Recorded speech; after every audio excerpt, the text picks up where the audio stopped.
if we look at antibodies across the population, allows us to measure the whole of the iceberg, if you like, in terms of COVID in the population in Scotland.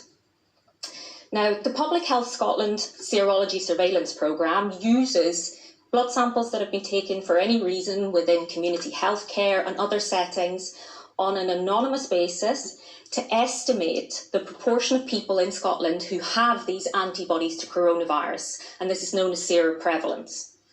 And yesterday, Public Health Scotland published their first report on this work, which is what I want to tell you about today.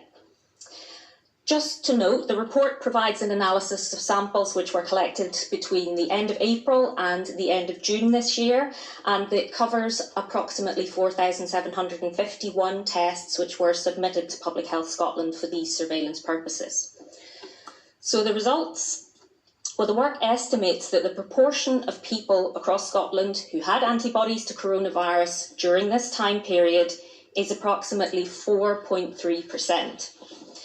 So that's 4.3%. And what does that mean for all of us? Well, I don't think I need to tell you that it means that only a fairly small proportion of the population have so far likely been exposed to coronavirus in Scotland. And it's this low number of people likely exposed that explains, I think, and reinforces our ongoing messages to you. Firstly, that we need to be careful when we're easing out of lockdown.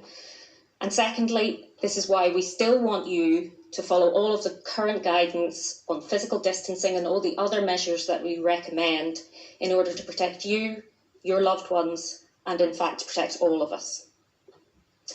Now, I want to just reassure you about how this type of research, this type of surveillance is undertaken. In order to do this kind of analysis, we do need to use anonymised patient data from GP surgeries from across the whole of Scotland.